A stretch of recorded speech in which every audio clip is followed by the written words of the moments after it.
Mesdames, Mesdemoiselles, Messieurs, bonsoir. Merci pour votre présence. Je suis le dernier qui intervient. Et je pense mon exposé est très intéressant puisqu'il parle de la Syrie, la porte du grand retour de la Russie sur la scène mondiale en tant qu'une grande puissance militaire. Certes, mon exposé, c'est le grand retour de la Russie dans le monde arabe, mais je pourrais dire aussi dans le monde entier. Les relations entre l'Union soviétique et les États arabes, l'Union soviétique a aidé les États, les révolutions contre la colonisation, notamment la révolution algérienne, novembre 1954-1962, et notamment l'Égypte nassérienne, et le Yémen du Sud, qui était communiste, et la Libye de Kadhafi après la révolution coup d'État du 1er septembre 1969, et l'Irak du Baas laïque, et la Syrie du Baas laïque, et puis relativement à un certain moment donné la Somalie et le Soudan. Mais après l'explosion de l'Union soviétique, les États qui ont été alliés à l'Union soviétique ont été attaqués surtout par les Américains. On va voir qu'est-ce qu'il reste de ces pays aujourd'hui et y aura-t-il une possibilité de reconquête d'autres pays par la Russie qui représente peut-être aujourd'hui l'ex-Union soviétique. Tout d'abord, l'Algérie. L'Algérie est restée fidèle à l'armement russe jusqu'à nos jours. Malgré qu'il y avait une diabolisation et une campagne médiatique des islamistes du fils vis-à-vis de l'armée algérienne, on l'accusant d'être des officiers de l'armée française. C'est vrai qu'il y avait des officiers de l'armée française qui ont dirigé l'armée algérienne pendant la décennie noire en 1990, à leur tête, le général Hamdan Meri ou le général Khaled Nizar. Et c'est quoi les officiers de l'armée française? Ce sont des officiers qui ont fait l'armée française, mais c'est la promotion Lacoste 1961, ont quitté pour rejoindre l'armée de libération nationale algérienne. Mais c'était la propagande islamiste. Parce que pour une simple raison, parce que la France a tout essayé afin de vendre ses Mirage et Rafale et ses chars à l'Algérie, mais l'Algérie restait jusqu'à nos jours fidèle à l'armement russe. Et puis l'Égypte. L'Égypte aussi, elle était très très proche pendant l'époque de Nasser, mais avec l'arrivée de Sadat en 1972, Sadat a expulsé des experts militaires russes. Il faut dire qu'après 1967, l'Union soviétique a armé la Syrie et l'Égypte avec des quantités d'armes énormes, sophistiquées, et en plus quasi gratuites, qui n'ont jamais été payées. Personnellement, je suis témoin, j'ai interviewé le maréchal Mohamed Fawzi, le ministre de la Défense égyptienne de 1967 à 1971. Il m'a dit, j'étais à Moscou après la défaite de 67 et j'ai demandé à Gromyko, voilà, je veux tel SAM, je veux tel MiG, Sukhoi, tel char, qui c'est en 72 à l'époque, et tout, vous mettez tout sur le carnet. Notez ça dans le carnet. Et il a dit en arabe, ça fait rigoler, ça veut dire c'est les crédits. Après, un jour, on va vous payer avec 2% d'intérêt qui n'ont jamais été payés. Quand on voit aujourd'hui l'armement des Américains, par exemple, vis-à-vis de l'Arabie Saoudite, comment on gonfle les factures avec des centaines de milliards de dollars. Donc là, à profiter des pays arabes, l'autre a donné quasiment gratuitement ses armes à ces pays parce que l'Union soviétique, c'était idéologique. Ils croyaient en cause, ce n'est pas le business qui les intéressait. Donc les Américains sont entrés en Irak sans passer par le Conseil de sécurité ou par le chapitre 7. Mais l'Irak, après l'arrivée de Daesh et l'invasion de Daesh, l'occupation de Daesh de Mosul, s'est trouvé sans armes, sans aviation. Et j'étais étonné, où sont les Américains qui ont occupé l'Irak? Il n'a pas de chasseurs, il n'a pas de bombardiers. Il a acheté rapidement une douzaine des appareils Sukhoi, des bombardiers d'occasion de la Russie, afin de bombarder les terroristes de Daesh en Mosul. La Libye aussi, il y a une tentative avec la Libye, puisque Khalifa Haftar, le maréchal libyen de l'armée libyenne, basé à l'Est, a rencontré sur un navire militaire russe, des généraux russes, afin d'avoir des armes, afin de lutter contre les islamistes du Tripoli. Mais là, sur la question, par exemple, de soutenir le maréchal Khalifa Haftar, la France et la Russie sont dans la même position. La France aussi soutient Khalifa Haftar, comme la Russie soutient aussi Khalifa Haftar. La grande question, évidemment, c'est la Syrie. La Syrie a fait la surprise pour tout le monde entier, parce qu'il y a eu... L'histoire a changé en Syrie.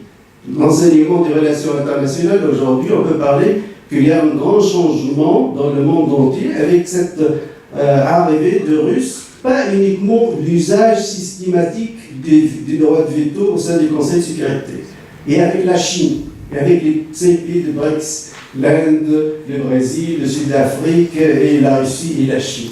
Même les Chinois, parce qu'un seul veto, ça suffit, on n'a pas besoin de deux. Mais les Chinois pour donner l'appui aussi économique et politique à la Russie. Donc systématiquement, mais à la différence de 2003 à l'invasion de l'Irak, puisque Jacques Chirac a menacé d'utiliser le droit de veto, les Russes n'ont pas utilisé uniquement le droit de veto, ça veut dire au plan théorique, mais l'intervention militaire sur qui a changé la donne, qui a changé le parcours de l'histoire.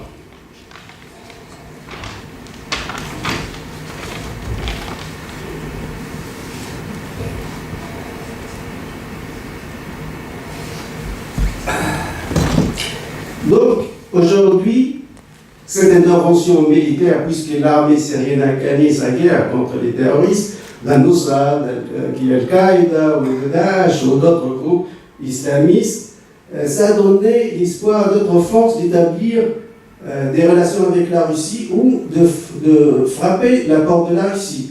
Par exemple, le président égyptien Sisi, aussi, c'est pour la première fois depuis la guerre de 1973, ils achètent des MiG et Sukhoi auprès des Russes. C'est vrai, c'était à la fin de l'époque d'Obama, Obama qui était pro-frère musulman et contre le coup d'État militaire, ça c'est vrai, donc c'est une manœuvre politique, mais c'est pour la première fois, depuis 1973, les Égyptiens achètent des bombardiers Sukhoi auprès de la Russie.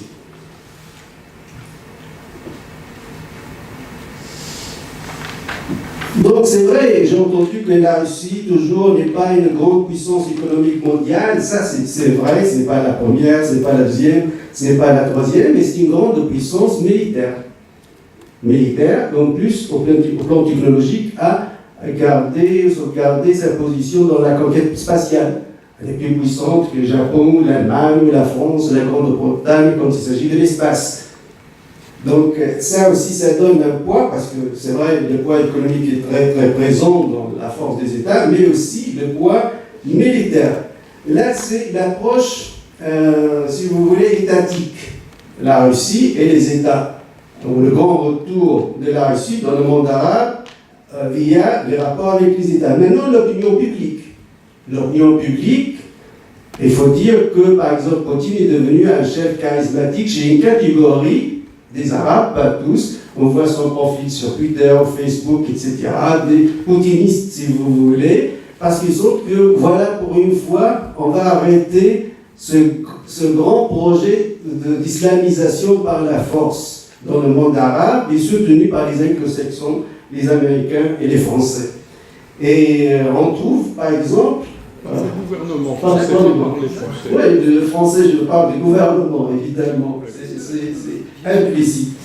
Donc, ce qu'on trouve aujourd'hui, par exemple, dans l'opinion publique arabe, les frères musulmans, les salafistes wahhabistes, sont les bêtes noires de la Russie. Ils détestent la Russie. Il y a une campagne médiatique, ils diabolisent Poutine, ils diabolisent la Russie. C'est la peste noire au Moyen-Orient.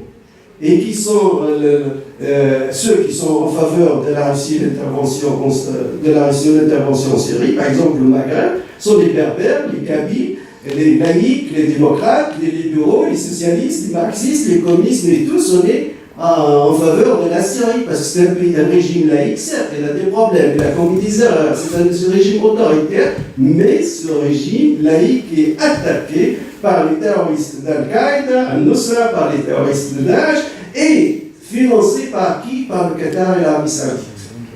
Financé par le wahhabisme. D'ailleurs, c'est le l'ex-ministre des Affaires étrangères qatarien lui-même, Mohamed Beljaz, il a dit on a payé plus que 100 milliards de dollars, nous et nos amis saoudiens, afin de déstabiliser Bachar al-Assad. Donc, on voit que les laïcs aujourd'hui se trouvent très proches de la position russe, et les islamistes et les salafistes et les wahhabistes sont anti-russes. Et c'est Daesh qui a changé, si vous voulez, la donne. Je donne quelques citations, par exemple. Ce qui s'est passé en France, par exemple, c'était choquant pour nous, les laïcs maghrébins, quand Fabius a dit Al-Nusra a fait un excellent travail en Syrie. Mais Al-Nusra, c'est Al-Qaïda. C'est comme si vous avez dit Ben Osama Ben Laden, bravo Osama Ben Laden, vous avez fait un excellent travail en Syrie. Ça nous a choqués, évidemment. Je comprends personnellement les intérêts économiques, vendre des armes à l'Arabie Saoudite, au Qatar, tout ça, je peux comprendre. Mais les intellectuels et les médias, non, ils doivent défendre les valeurs. Quant à Daesh, le chef d'état-major américain, de l'armée américaine, il dit qu'il faut au minimum 20 ans afin d'éradiquer Daesh en Syrie et en Irak. Les Russes, ils ont dit qu'on a besoin que de 20 mois. Donc, c'est grâce à leur intervention rapide, massive, agressive aussi et forte qu'on se débarrasse du phénomène de Daesh en Syrie et en Irak, donc dans tout le reste du monde arabe. Il y avait des caricatures qui montraient les terroristes de Daesh manifestent, se protestent avec des banderoles. On ne veut plus des bombardements russes, on veut des bombardements américains. Ce qui, à mon avis, résume la situation. Et donc, c'est un grand retour, à mon avis, je résume, dans le monde arabe, mais aussi dans le monde entier. Et la porte, c'était la porte syrienne. Et merci à vous.